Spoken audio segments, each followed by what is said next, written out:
Hello students, welcome to this session in which we will be discussing the essay Intentional Fallacy by Wimsatt and Beardsley, and I'm Dr. Shyaonti Talwar who will be discussing this essay with you.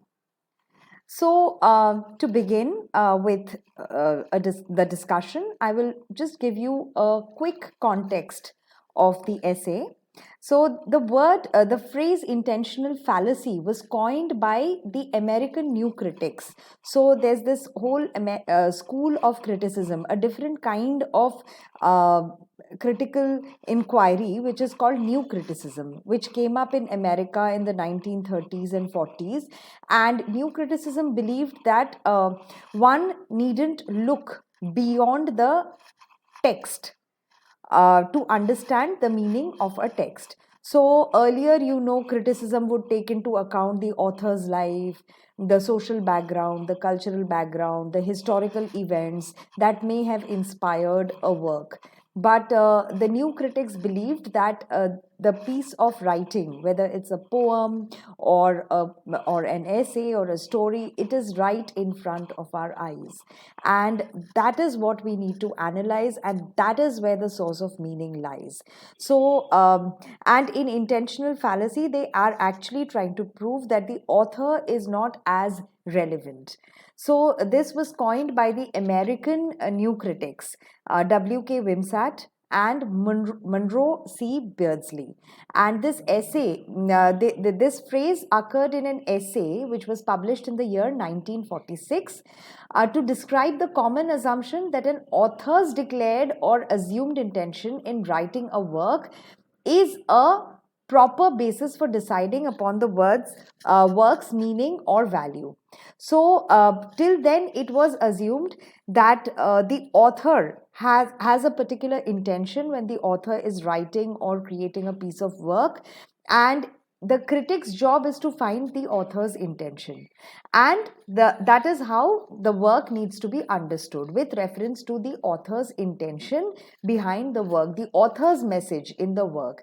Now these new critics argued that once a work is published, it has an objective status and its meanings belong to the reading public. So the critics kind of challenged this assumption that the author's intention is primary and the most important thing, and they said no, once a work is written and it has been published and it is circulated, then it is on the readers to create meaning and to attribute meaning to a given piece of work.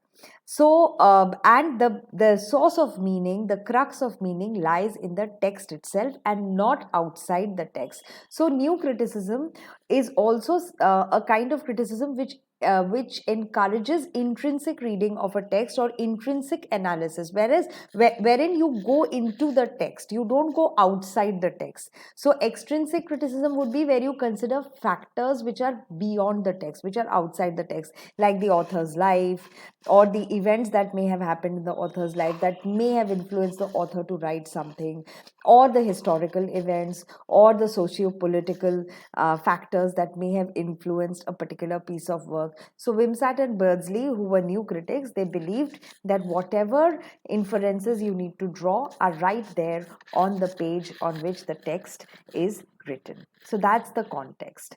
Now, I am going to be taking you through the essay. First of all, we look at the highlights, what are the focal areas of the essay, and then I will be taking you through bits and pieces of the essay. I have tried to include points that are significant, how they try to build this argument, and what are the assumptions the critics are trying to challenge.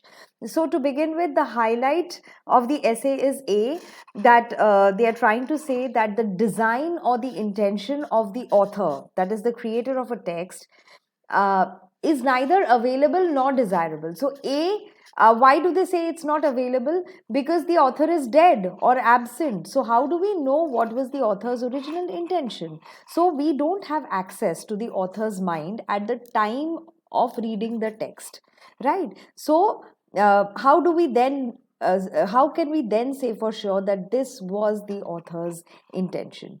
So that's one thing which the critics are trying to say, and therefore that cannot be a standard for judging the success of a work of literary art. So because primarily it is not available, therefore it is not desirable, because we might think that this was the intention, but that is again going to be our presumption. So how can we say for sure that this is exactly what the author wanted to say, or this is exactly what the author meant? Because we simply do not have access to the author's intention, and therefore, since it is not available, it is also not desirable for us to chase the author's intention, something which simply is not there for us.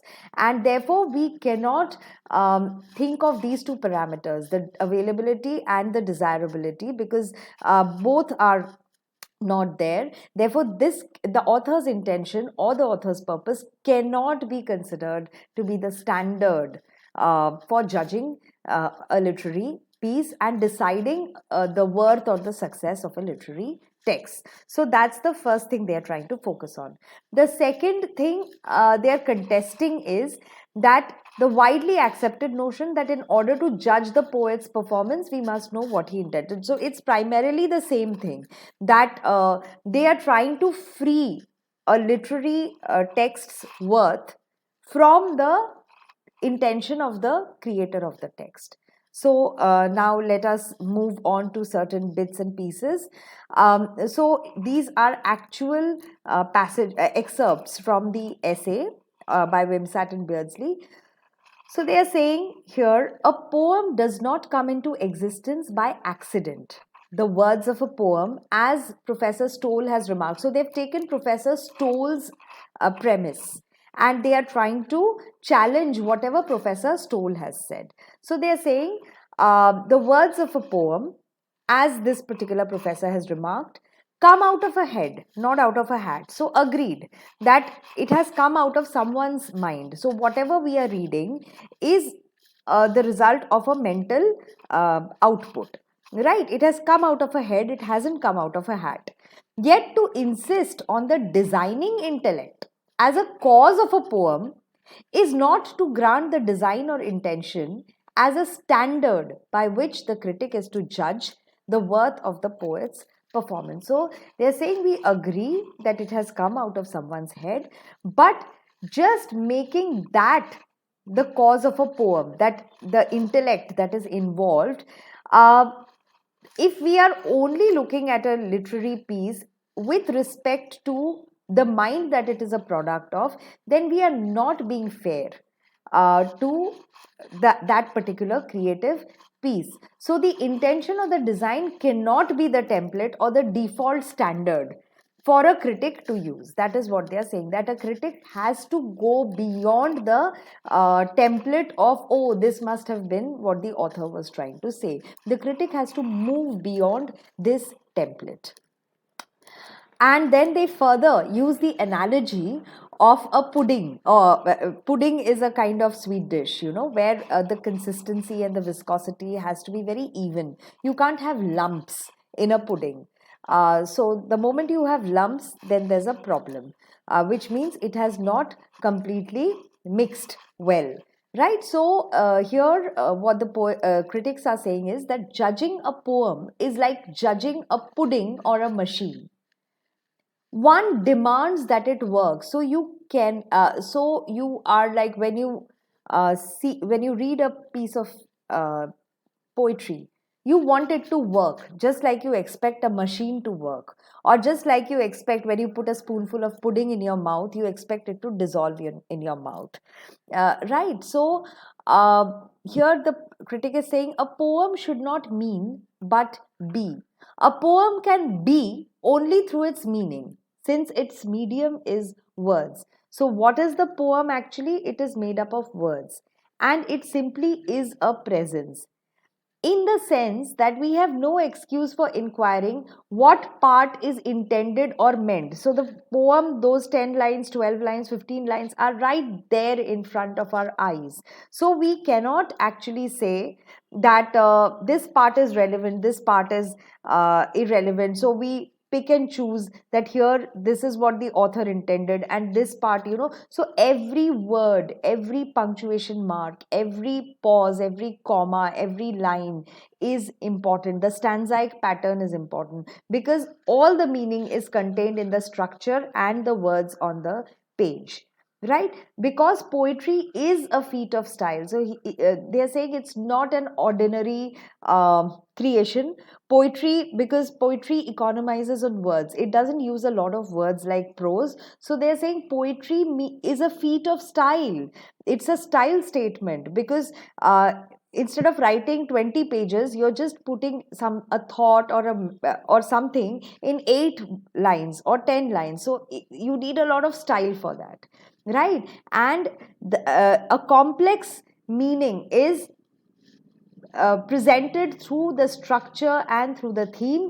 So poetry succeeds because all or most of what is said or implied is relevant. So you cannot pick and choose when you're reading a poem. You have to consider the poem as a complete entity, as a unified whole. You can't say this part is I think this is what the author meant, so the first stanza makes sense and the second stanza does not. So you can't neglect any part of a poem because it's like a structure. It's like a very unified organic structure.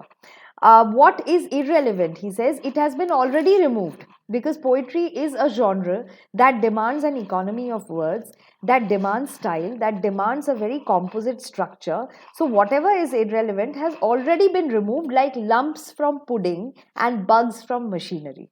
So already it has been filtered, and whatever is residual, whatever is unimportant, whatever is insignificant has already been done away with.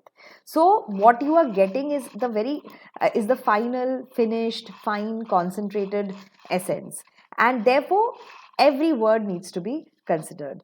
And therefore in this respect they are also establishing a distinction between poetry and ordinary practical messages, which are successful only if we correctly infer the intention.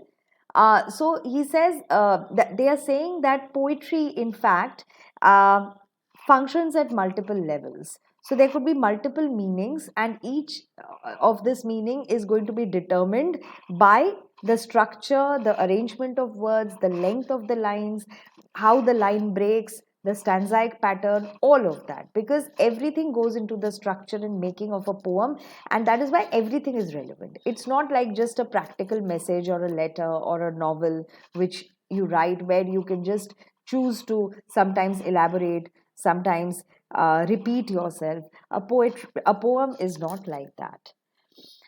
And here they are using something very interesting to they're giving an interesting statement, and trying to tell us why looking for the author's intention is such a fruitless and futile engagement or pursuit. Um, so they are bringing in something which Hardy says, and they're saying he's the man we were in search of. That's true, and yet he's not the man we were in search of, for the man we were in search of was not the man we wanted. So imagine a policeman looking for a wanted criminal. Okay, that let's imagine, because it says constable, right? So imagine a police constable looking for a man. So he says, yeah, we are looking for a man, that is true, and yet, when we actually catch the man, we realize that this is not the man. We were looking for this man, but this is not the man we wanted. So it could be that the criminal is somebody else, right? And we were chasing the wrong man. So this is what will happen if you think that this is the true intention. So we are chasing a meaning, assuming that this is the author's intention, like the police constable is chasing a man, presuming that this man is the thief. But finally, when he catches hold of the thief and we catch hold of the meaning, we realize, oh, but this is not the meaning I was looking for. I have got some meaning, but this is not exactly what I was looking for. So, similarly, here also the police constable catches hold of the person he thinks is the thief, and then he realizes, yes, we were looking for this man, but apparently, this man is not the man we were looking for him, but we didn't want this man because probably we are looking for somebody else. So that's the elusive nature of poetry, and you cannot restrict it only to the author's intention, right? So so what he's saying is, what they are saying, the two critics are saying, is that the poem is not the critic's own and not the author's. So neither is a poem the critic's possession, or nor is it the author's possession. Just because the author has given birth to it, the author has created the poem, it does not belong to the author. It is detached from the author at birth. So creating poetry is like a birthing process. So the author is bringing forth a baby, but the moment the author has brought forth the creation, the work of creation is detached from the author at birth, and then that creation goes about the world.